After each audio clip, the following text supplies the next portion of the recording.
কেমন আছো? আশা করছি সবাই ভালো আছো, আমিও খুব ভালো আছি। তো মিস্টার অ্যান্ড মিসেস বঙ্গে তোমাদের আবারও স্বাগত জানাই। অনেক দিন পর একটা নতুন ভিডিও নিয়ে চলে এসেছি। তো সকাল সকাল স্নান করে চলে আসলাম। এখন আমি যাব ছাদে, কতগুলো কাচাকাচি করেছিলাম সেগুলো সব মেলতে হবে। তো দেখো আকাশটা কেমন মেঘলা মেঘলাও আছে, আবার রোদও উঠেছে, কেমন যেন ম্যাড়ম্যাড়ে একটা ওয়েদার।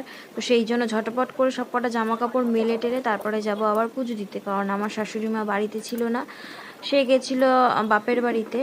তো সেই জন্য সেই দিনটা আমার খুব চাপের ছিল। তো তাই জন্য তাড়াতাড়ি করে সব কাজবাজগুলো করছিলাম, কারণ পুজো দিতে হবে, সকালে টিফিন করতে হবে, দুপুরে রান্নাও করতে হবে। সেই জন্যই মানে খুব লেটও হয়ে যাচ্ছিল। এদিকে সকাল সকাল উঠলেও না টাইমের সাথে কুলিয়ে পারি না। যাই হোক, পুজো টুজো দিয়ে এদিকে চলে এসেছি মাছ নিয়ে।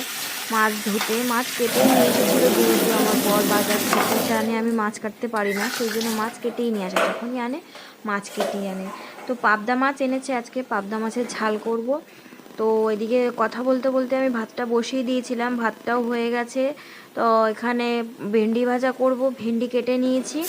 আর এখানে মাছে নুন হলুদ মাখিয়ে মাছটা ভাজাও বসিয়ে দিয়েছি।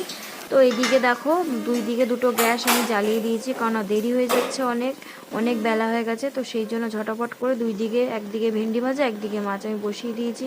আজকে বিকেলবেলা আবার একটু বেরোবো। তো কেন বেরোবো, কোথায় বেরোবো, কিসের জন্য যাচ্ছি, তোমাদের নেক্সট ভিডিওতে আমি অবশ্যই জানাবো। তোমরা যদি জানতে চাও তাহলে অবশ্যই কমেন্ট বক্সে জানিও। তো চলো আজকের মতন টাটা। ভিডিওটা ভালো লাগলে লাইক কমেন্ট শেয়ার করে দিও। চলো বাই।